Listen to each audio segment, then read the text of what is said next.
En el año 1487, el explorador portugués Bartolomé Díaz fue el primer europeo en navegar a través de un estrecho bastante peligroso en el extremo sur de África, al que él bautizó el Cabo de las Tormentas, porque fue una travesía bastante peligrosa.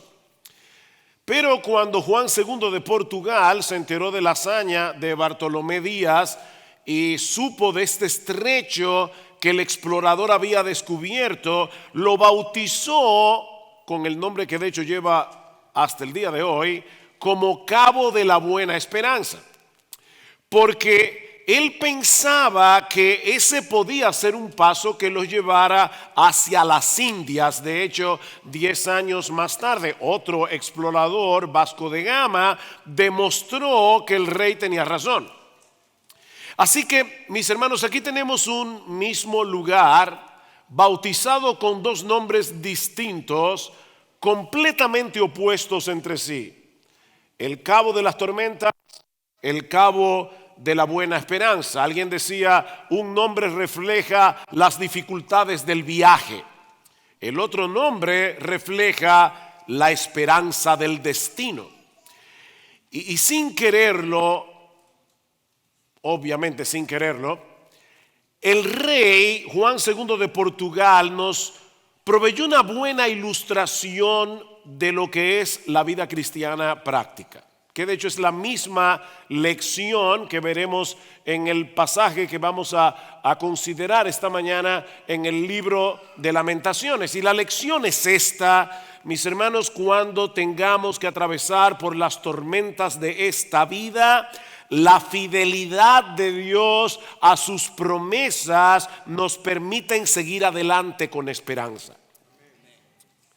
¿Tengo que repetirlo de nuevo? No. Ok. Para los que toman nota, cuando tengamos que atravesar por las tormentas de esta vida, y noten que no estoy diciendo si acaso tal vez tú tienes la mala suerte de atravesar por tormentas.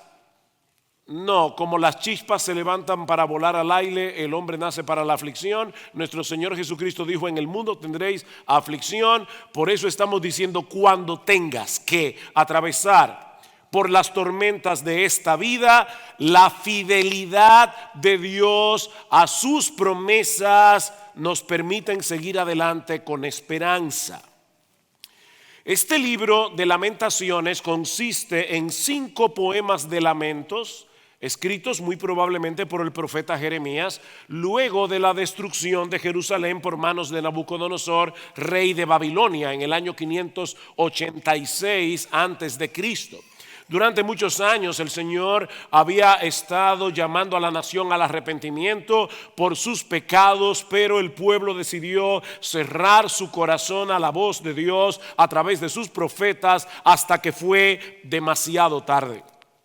La devastación de Jerusalén y el cautiverio babilonio fue uno de los episodios más terribles que sufrió la nación de Israel durante el periodo del Antiguo Testamento. Si alguna vez tú has visto fotografías de cómo quedó la ciudad de Berlín o la ciudad de Dresde después del bombardeo de los aliados, tú podrás tener una idea aproximada de lo que Jeremías estaba contemplando, la desolación, la destrucción que Jeremías estaba contemplando cuando escribió estos poemas.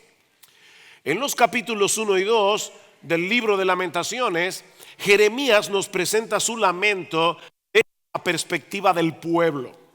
Pero cuando llegamos al capítulo 3, notamos que el asunto se torna más personal. Vean el versículo 1. Yo soy el hombre que ha visto la aflicción a causa de la vara de su furor, obviamente del furor de Dios. Él me ha llevado y me ha hecho andar en tinieblas y no en luz. Ciertamente contra mí ha vuelto y revuelto su mano todo el día. Ha hecho que se consuman mi carne y mi piel. Ha quebrado mis huesos. Mis hermanos, Jeremías sabía que detrás del poder de Nabucodonosor, rey de Babilonia, había un poder infinitamente superior que estaba usando a los babilonios como instrumentos de castigo. Él era Dios el que a final de cuentas estaba disciplinando a Israel por su grosera idolatría. Pero eso era precisamente lo que causaba más desolación al corazón de Jeremías. El hecho de saber que el mismo Dios se había volcado contra ellos. Noten el versículo 8. Aun cuando clamo, Él cierra el paso a mi oración. ¿Alguna vez te has sentido así? Tú estás orando y sientes que nadie te está escuchando, que le estás orando a nadie. Jeremías estaba sintiendo eso, estaba experimentando eso. Noten otra vez, más adelante. Ha quebrado con guijarro mis dientes. En aquellos días, cuando una nación asediaba a otra, una de las cosas que hacía era mezclar el alimento con piedras para que se les rompiera los dientes a los asediados. Y Jeremías está viendo a Dios como alguien que ha mezclado con piedras su alimento, ha hecho que me revuelque en el polvo y mi alma ha sido privada de la paz, he olvidado la felicidad. Digo pues, se me acabaron las fuerzas y mi esperanza que venía del Señor. Jeremías está navegando por el cabo de las tormentas. Pero de repente llegamos al versículo 21 y el panorama cambia abruptamente. Esto traigo a mi corazón, por esto tengo esperanza. El cabo de las tormentas de repente se ha convertido en el cabo de la buena esperanza. Ahora nos preguntamos, mis hermanos, ¿qué es lo que ha pasado aquí? Porque las circunstancias de Jeremías siguen siendo las mismas. Nada ha cambiado, pero él ha cambiado. Nada ha cambiado a su alrededor, pero él ha cambiado. Jeremías ha tomado la decisión de contemplar el panorama a través del carácter de Dios y no a través de las circunstancias. En otras palabras, mis hermanos, su teología cambió su perspectiva. Yo sé que para muchas personas la palabra teología le suena a especulación irrelevante.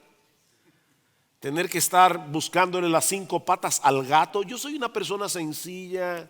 A mí no me gusta complicarme la vida. Mira, todos los que estamos aquí tenemos una teología. El asunto es si es una buena teología o una mala teología, o incluso si tenemos una buena teología pero no la sabemos aplicar en la vida práctica. Lo que cambió el corazón de Jeremías fue su teología. Y hay al menos 4 grandes verdades que podemos extraer del pasaje que leyó Moisés hace un momento y que nos ayudarán cuando nos toque atravesar, cuando nos toque navegar por las tribulaciones y dificultades de esta vida. La primera es que Dios ama con un amor que nunca termina, con un amor que nunca cambia. Dios nos ama con un amor que nunca termina, con un amor que nunca cambia. Noten otra vez el versículo 21.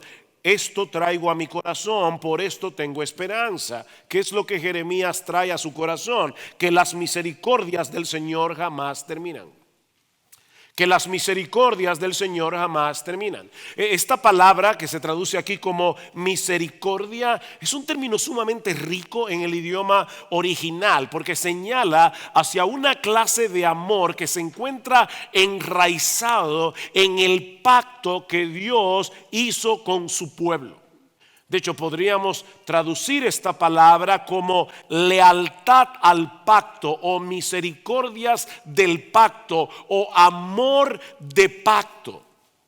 Una definición sencilla de pacto es una promesa que Dios asegura con un juramento. O sea, Dios no solamente promete algo, sino que jura por sí mismo cumplir lo que ha prometido. Por ejemplo, en Hebreos capítulo 6 se nos dice que cuando Dios hizo la promesa a Abraham, Génesis capítulo 15, no pudiendo jurar por otro mayor, juró por sí mismo. Dios prometió y juró, y en ese momento estaba haciendo un pacto con Abraham. Y el autor de los Hebreos nos dice, ¿por qué Dios hizo eso? Para que por dos cosas inmutables, el juramento y su promesa, en las cuales es imposible que Dios mienta, tengamos un fortísimo consuelo los que hemos acudido para asirnos a la esperanza puesta delante de nosotros. Dios promete y jura para que nosotros tengamos un fortísimo consuelo. El amor de Dios no depende de sus emociones. El amor de Dios no depende del lado de la cama de la que Él se levante, porque de hecho Dios no duerme. El amor de Dios depende de su voluntad. Desde antes de la fundación del mundo, escuchen esto, mis amados hermanos, porque esto es crucial. Dios el Padre hizo un pacto con Dios el Hijo, y en ese pacto entre Dios el Padre y Dios el Hijo, el Padre le prometió al Hijo que le daría un pueblo al cual habría de amar con un amor incondicional. Y si tú eres cristiano, tú estabas incluido en ese pueblo que el Padre le prometió al Hijo. Él tomó la decisión de amarnos. Es por eso que Dios siempre será nuestro modelo para entender de qué se trata el matrimonio. Porque el matrimonio es un pacto. Las personas del mundo tienen el concepto equivocado de que es el amor lo que sostiene el matrimonio. ¿Qué te pasó, fulano? No, se me fue el amor. O sea, el matrimonio estaba sostenido por el amor. Pero es exactamente al revés. Es el pacto matrimonial lo que debe sostener el amor. Yo debo amar a mi esposa porque hace 41 años me casé joven y ella también. Porque hace 41 años, el día de la boda, yo hice una promesa delante de Dios y delante de los hombres de amarla con un amor incondicional. Recuerdan, en pobreza y abundancia, en salud y enfermedad, yo prometo amarte y alegrarte como tu compañero hasta que la muerte nos separe. ¿Se han dado cuenta, mis hermanos, que en el voto matrimonial no hay ningún sí condicional? Yo prometo amarte y cuidarte si tú. No, el si tú no está en el arreglo. Hicimos una promesa delante de Dios y delante de los hombres y ahora tenemos que cumplirla. Bueno, Dios nos ama porque lo prometió, y por si eso fuera poco, luego juró por sí mismo que Él cumpliría su promesa. Y es por eso que las misericordias del Señor jamás terminan, porque no dependen de ti ni de mí, dependen de su carácter. Miren, hermanos, todos nosotros tenemos un católico romano en el corazón. Y por lo tanto, el evangelio nos resulta antiintuitivo. En el mundo, la gente te trata bien si tú los tratas bien. Es un negocio. Y por lo tanto, yo concibo a Dios de esa misma manera. Si yo me levanté temprano, yo hice mi devocional, oré un buen rato, hasta le prediqué el evangelio a uno de mis compañeros de trabajo. Wow, ese día Dios me tiene que bendecir porque estoy bien con Él. Y estoy ganándome el favor de Dios. Pero mis hermanos, Dios no nos ama porque nos levantemos temprano. Dios no nos ama porque leamos la Biblia. Levántate temprano, lee la Biblia ahora. Pero no es por eso que Dios te va a amar. El amor de Dios no depende de eso. El amor de Dios depende de su voluntad. El amor de Dios depende de su promesa. El amor de Dios depende de su pacto. De hecho, noten lo que sigue diciendo Jeremías. Que las misericordias del Señor jamás terminan, pues nunca fallan sus bondades. Los que tienen la Biblia Reina Valera se van a dar cuenta que la palabra misericordia aparece 2 veces en el texto, pero en el hebreo son 2 palabras diferentes. La palabra que se traduce aquí como bondad es una palabra hermosísima porque su raíz está relacionada con el vientre de una mujer. Es una palabra que viene de la palabra vientre. Así como las mujeres cuidan del fruto de su vientre, o por lo menos así debería ser, ¿verdad? Nuestro Dios cuida con ternura a cada uno de los suyos, porque mis hermanos, mis hermanas, cada uno de nosotros fuimos engendrados en el vientre de sus decretos eternos, por decirlo de alguna forma. De modo que estas dos palabras, misericordias y bondades, apuntan hacia dos realidades distintas del amor de Dios que se complementan entre sí. La primera apunta hacia la fidelidad de Dios a su pacto. Él decidió amarnos porque prometió amarnos y juró que nos amaría. La segunda palabra resalta la ternura y compasión de ese amor. Es un amor constante y es un amor tierno al mismo tiempo. ¿Por qué tenemos esperanza? Porque el amor del Señor no termina nunca. Porque el amor del Señor nunca cambia. Pero hay otra razón en nuestro texto para mantener la esperanza en medio de las circunstancias más desesperadas. Y es el hecho de que Dios renueva sus misericordias y sus bondades en nuestras vidas cada mañana. Y yo sé, mis hermanos, que este es un pasaje muy conocido. Cuidado, porque la familiaridad del texto puede robarnos la bendición de lo que el texto enseña. Que dice Jeremías en el versículo 23, son nuevas tus misericordias y bondades cada mañana. Las misericordias del Señor son constantes, pero son novedosas al mismo tiempo. Son constantes porque Dios no cambia, pero al mismo tiempo son novedosas, escuchen esto, porque Dios nos presenta cada día nuevas oportunidades de experimentar su gracia y su bondad.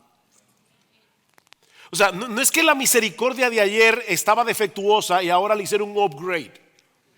No, es la misma misericordia. Lo que pasa es que yo estoy ahora experimentando de una forma diferente la misericordia y la bondad de Dios a como lo experimenté en el día de ayer y a como la voy a experimentar en el día de mañana. En ese sentido, las misericordias del Señor son como el maná que caía del cielo.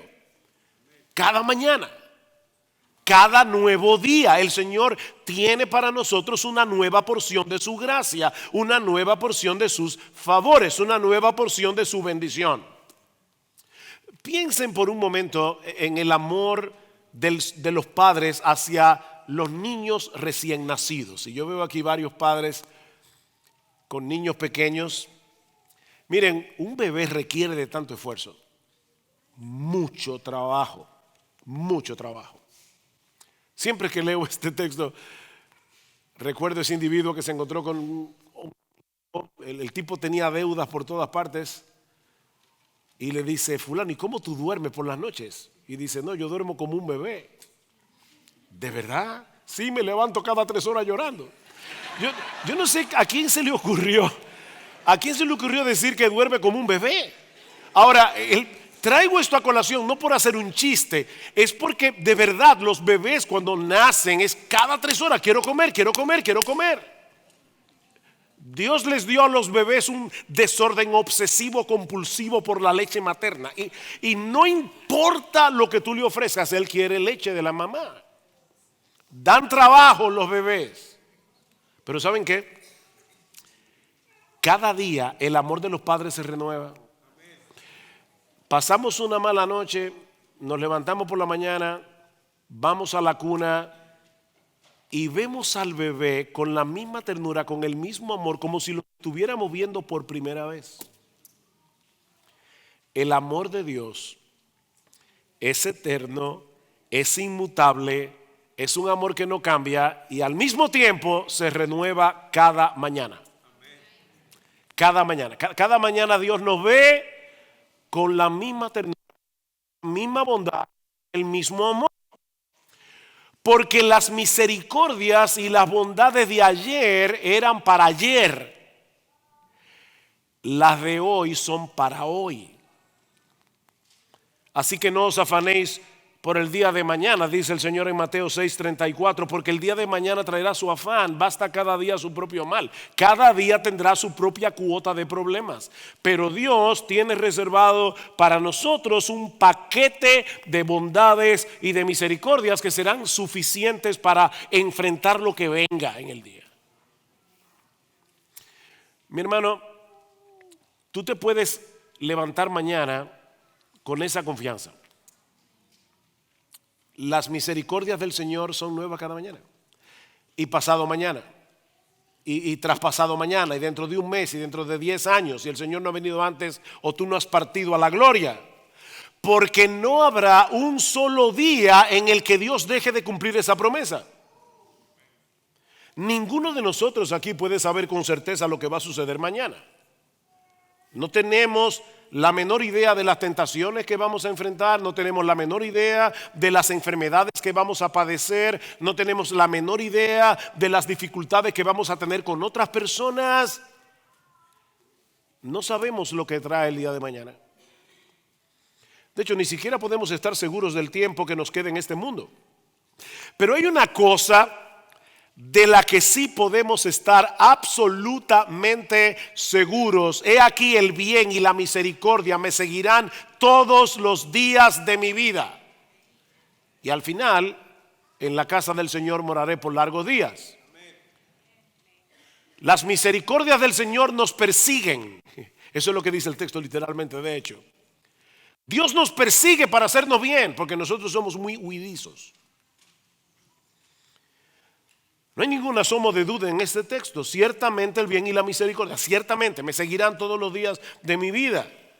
Y eso por la tercera razón que encontramos en nuestro texto. Ya hemos dicho que el amor de Dios nunca termina y nunca cambia. Hemos dicho que Él renueva sus misericordias y bondades cada mañana. Pero, mis hermanos, ninguna de esas cosas serían un verdadero consuelo para nosotros si no fuera por la tercera enseñanza de nuestro texto. Y es que podemos descansar confiados en la fidelidad de Dios. En la fidelidad de Dios. Nuestro Dios es fiel. Versículo 23. Otra vez. Mañana, grande es tu fidelidad. ¿Se dieron cuenta, mis hermanos, de que hubo un cambio aquí? Yo le digo mucho a nuestra iglesia, la bendición está en la gramática. Pongan atención, Jeremías hasta este momento había estado hablando acerca de Dios en tercera persona. Pero ahora, en la segunda mitad del versículo 23, él está hablando directamente a Dios. Grande es tu fidelidad. O sea, él está alabando a Dios. Repentinamente su teología se convirtió en doxología. La palabra doxología es una palabra de alabanza.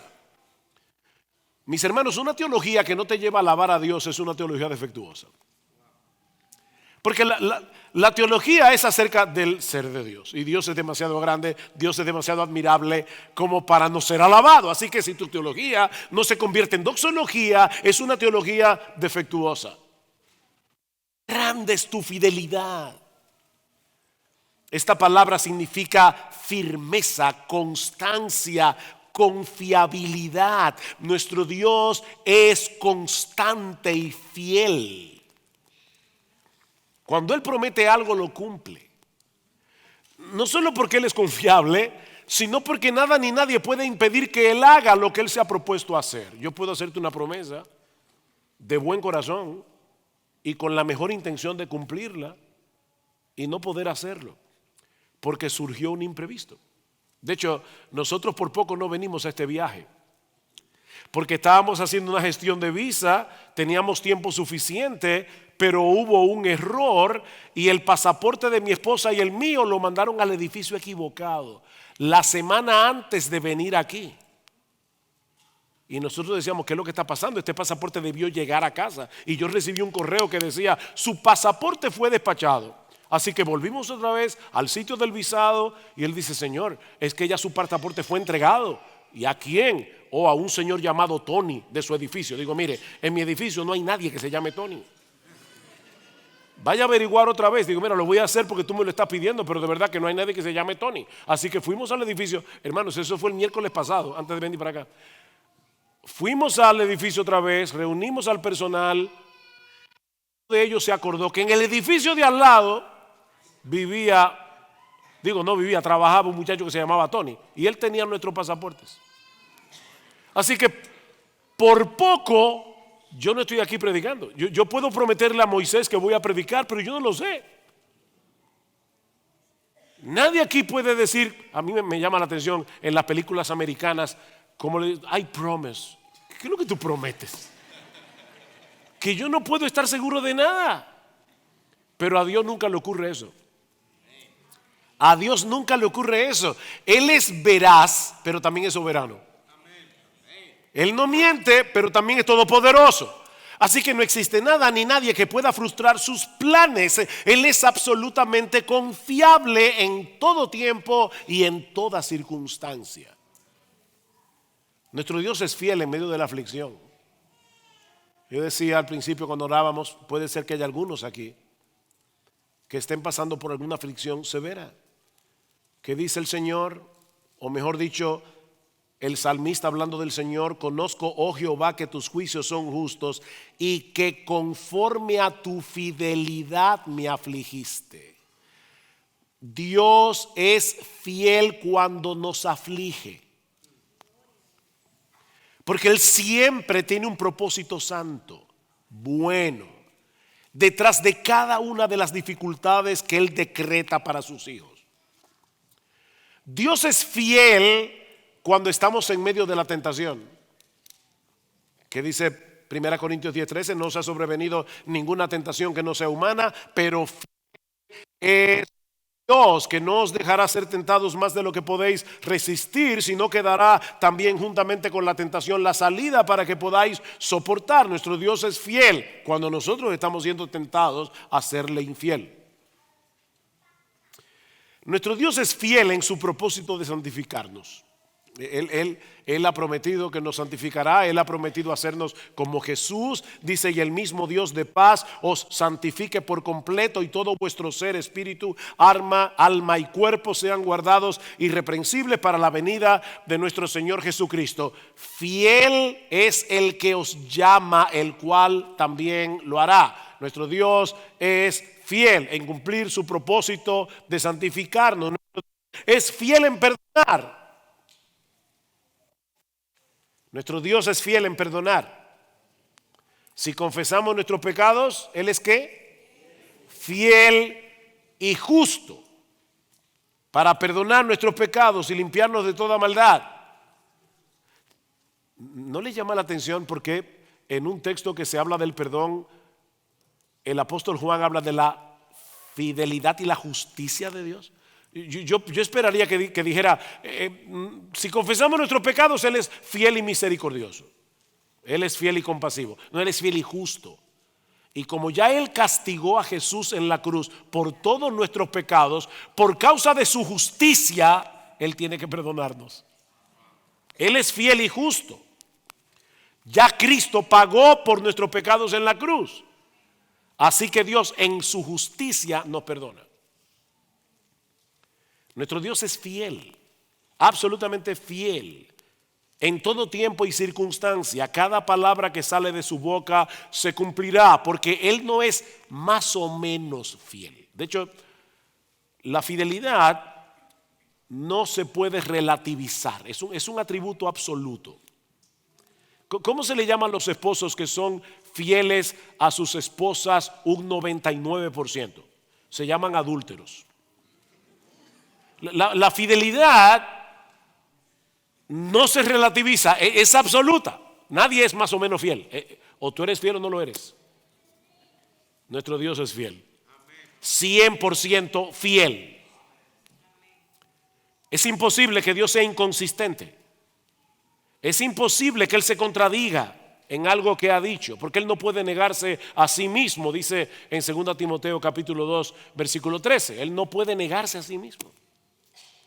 El cielo y la tierra pasarán, pero mis palabras no pasarán. Mateo 24:35. Ahora yo te pregunto, mi hermano, ¿qué es eso? De verdad, de verdad.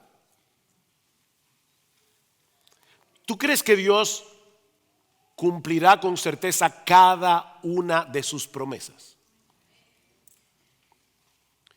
¿Tú crees de verdad que todas las cosas obran para bien de aquellos que aman a Dios, a los que conforme a su propósito fueron llamados? Todas las cosas. O sea, si el pasaporte no hubiera aparecido, amén. En ese momento yo tuve mis dudas.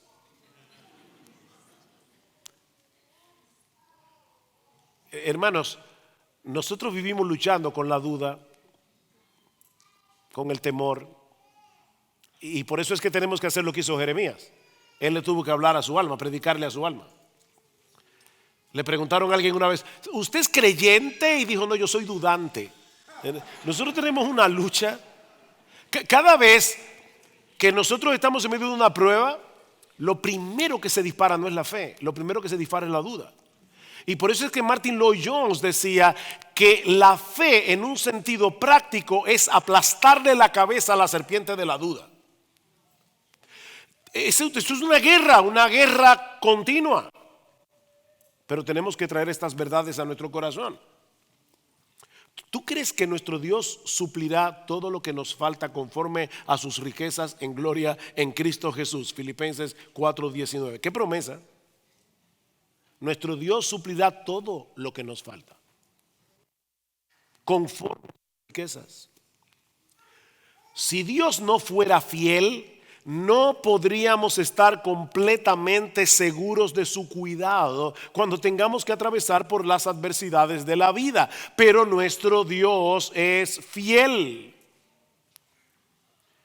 ¿De qué sirve que Dios nos diga que nos ama con un amor que no termina, con un amor que nunca cambia? ¿De qué nos sirve que Dios nos diga que Él renueva sus misericordias y sus bondades cada mañana si Él no fuera fiel? No nos sirve de nada.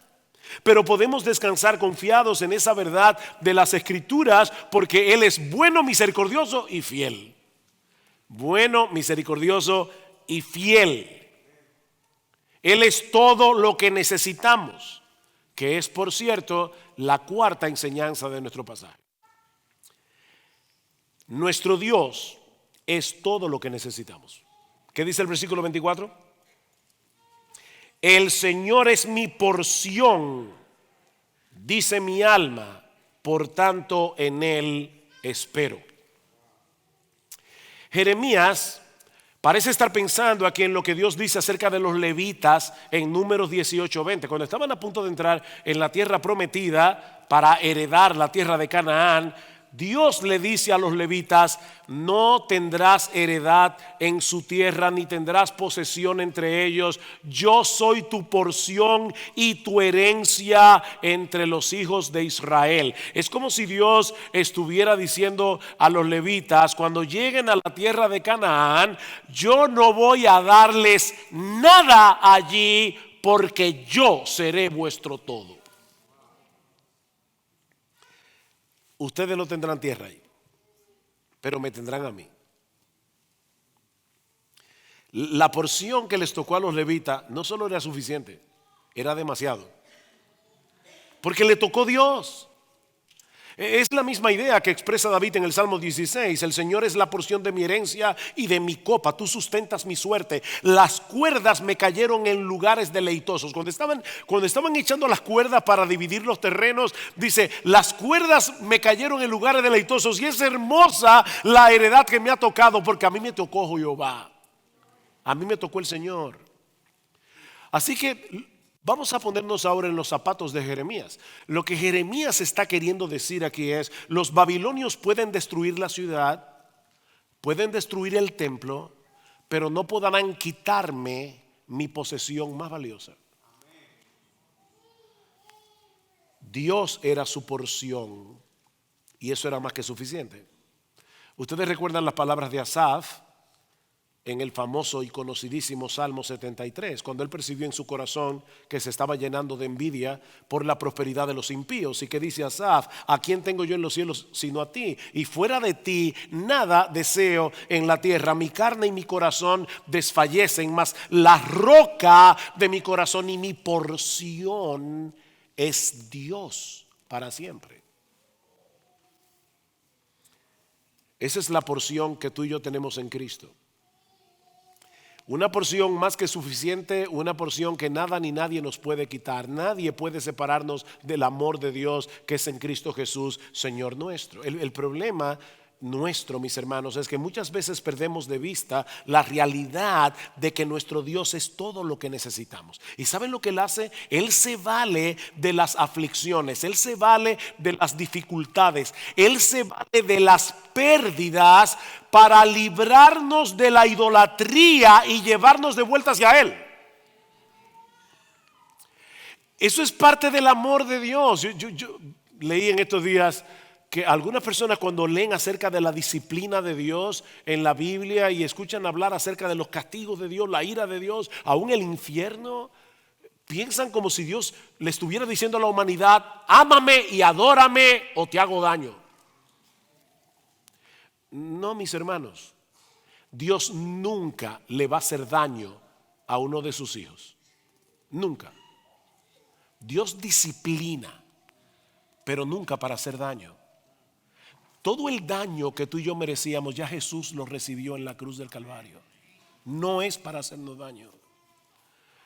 Dios nos está quitando un bien menor para llevarnos de la mano a un bien infinitamente mayor, que es Él mismo. Así que es parte de su amor. Fue para hacer posible que disfrutáramos de esa bendición que nuestro Señor Jesucristo derramó su sangre en la cruz, para que el Dios del cielo pudiera ser nuestra herencia. Sí, Jerusalén fue destruida en los días del profeta Jeremías, pero no fue consumida. No fue consumida. ¿Saben por qué? Escucha esto, porque es aquí donde tú y yo nos vemos en el libro de Lamentaciones. Aquí es donde aparece tu nombre en el libro de Lamentaciones. Jerusalén fue destruida pero no consumida, porque Dios había prometido que de la nación de Israel iba a nacer un Salvador. Un Salvador que venía a salvarte a ti y a mí, si somos creyentes. Estábamos en sus decretos eternos. Recuerden que fuimos engendrados en el vientre de sus decretos. Si Israel hubiera sido aniquilada, esa promesa nunca se hubiera cumplido y no habría salvación para ti ni para mí.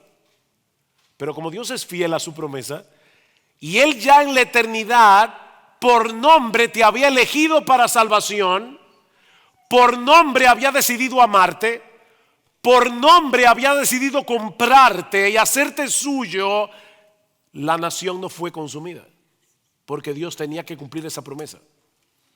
La promesa que el Padre le hizo al Hijo en la eternidad de darle un pueblo en el cual estabas tú y estaba yo. Israel merecía ser exterminada, pero si Dios hubiera hecho eso, no habría podido cumplir sus promesas de redención. Y Él es un Dios fiel. Porque Él es un Dios fiel, es imposible que Él pase por alto nuestros pecados sin que su justicia quede completamente satisfecha. Pero eso fue precisamente lo que Él hizo a través de la muerte de su Hijo. Mis hermanos, la cruz es la máxima prueba, es la máxima manifestación del amor, la misericordia, la justicia, la santidad y la fidelidad de Dios. Todo eso se ve en la cruz. Es por causa de Jesús que todas las promesas de Dios son nuestras, dice Pablo en 2 Corintios 1:20. Todas las promesas de Dios son en Él sí y en Él amén. Por favor, no obvíen el acento. No es en el sí y en el amén. No. Vas a perder la bendición si pierdes la gramática. En Él sí y en Él amén. Todas las promesas de Dios. Como Jesucristo es el recipiente de todas las promesas de Dios y Él merece todas las promesas de Dios y tú y yo estamos en Él, no hay problema. Amén. Ese es el punto aquí. Estamos en Cristo y ya no hay nada más que necesitar allí, porque Él es el receptor por excelencia de la promesa de Dios. Y nuestras vidas, dice Pablo en Colosenses, están escondidas en Él. Y ahora yo te pregunto otra vez.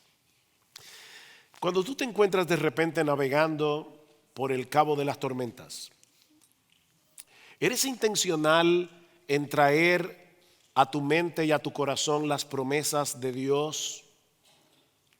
De tal manera que en medio del dolor tú puedes cantar: grande es tu fidelidad, como dice uno de nuestros himnos tradicionales, aun cuando el mundo parezca que se está cayendo a pedazos.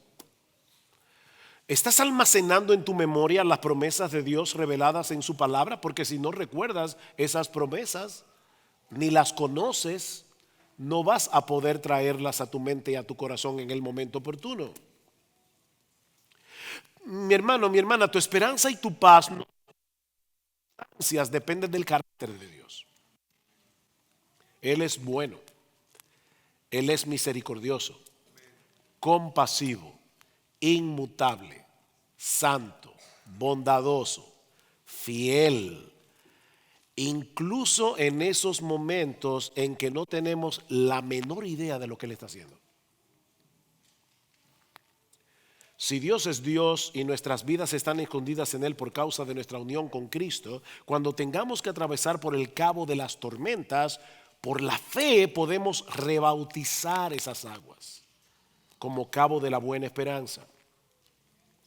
Él continuará perdonando todos tus pecados porque Él es un Dios fiel. Él continuará gobernando todas las cosas que nos ocurren en nuestras vidas para que obren para nuestro bien, porque Él es un Dios fiel. Él nos preservará en sus caminos hasta que nuestro Señor Jesucristo regrese en gloria y transforme el cuerpo de la humillación nuestra para que sea semejante al cuerpo de la gloria suya, como dice en Filipenses capítulo 3, versículo 20, porque Él es un Dios fiel. Lo más hermoso que habrá en el cielo son las puertas de perla, ¿verdad? El mar de cristal, eso debe ser algo sorprendente. Un mar de cristal. Lo más hermoso del cielo es Jesucristo. Pero ¿sabes qué es lo segundo más hermoso de lo que habrá en el cielo? Lo segundo más hermoso, que todos vamos a ser igualitos a Él.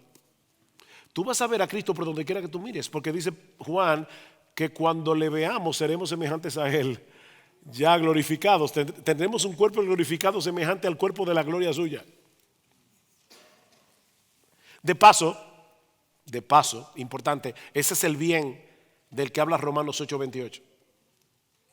No es que tú tengas buena salud, no es que tú tengas un buen carro, no es que tengas una buena casa, no es que tengas un buen matrimonio, no es que tengas hijos obedientes. Porque todas las cosas obran para bien de aquellos que aman a Dios. Esto es, a los que conforme a su propósito son llamados. ¿Y cuál es ese propósito? A los que antes conoció también los predestinó para que fuesen hechos conformes a la imagen de su Hijo. Ese es el propósito. Y nuestro Dios es fiel.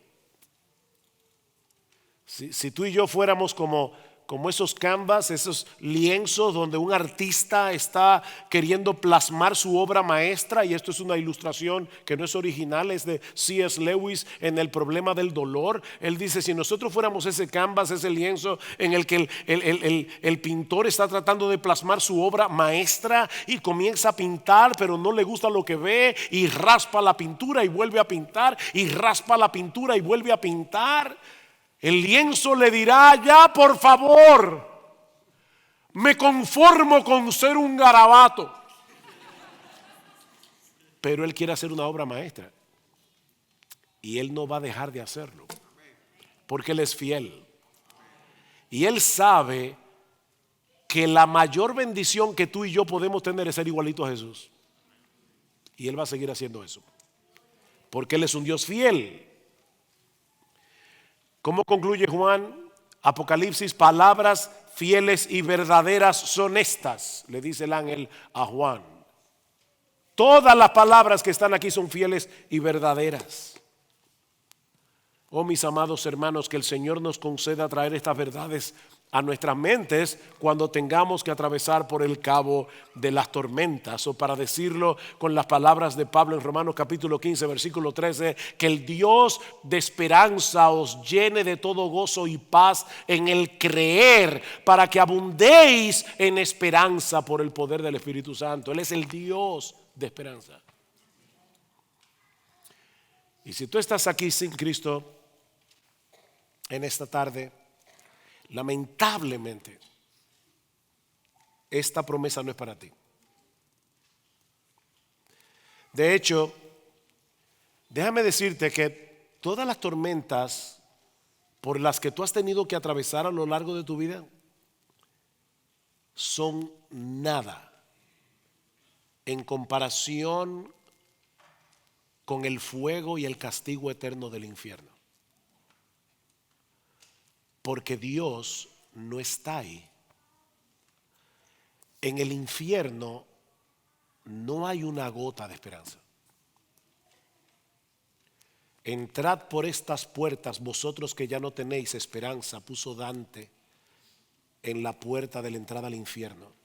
Ahí ya no hay esperanza. No hay esperanza. Mira, mi amigo, nuestro Dios es fiel a sus promesas, pero también es fiel a sus advertencias. Y Él dice en su palabra que Él no tendrá por inocente al culpable. Él no tendrá por inocente al culpable. Todas las cosas están desnudas y abiertas a los ojos de aquel a quien tenemos que dar cuentas. Pero en su amor y en su bondad, Él ha provisto salvación en Cristo. El Dios encarnado pagó completamente nuestra deuda con la justicia de Dios. Él murió en el lugar de pecadores en la cruz, para que todo aquel que en Él crea no se pierda, mas tenga vida eterna. Él es la puerta de entrada al deleite infinito de tener a Dios como Dios. Ese Dios misericordioso y fiel que nos concede en su gracia la justicia perfecta de su Hijo, para poder tratarnos ahora como Él lo trata a Él, porque estamos en Cristo. Así que, mi amigo, por favor, yo te ruego, no abandones este lugar sin arreglar tus cuentas con Dios, poniendo toda tu confianza en Jesús. Y el Dios fiel cumplirá su promesa de perdonar todos tus pecados. El Dios fiel cumplirá su promesa de concederte el don de la vida eterna. El Dios fiel cumplirá su promesa de recibirte como a un hijo, solo por gracia, solo por Cristo y solo por medio de la fe.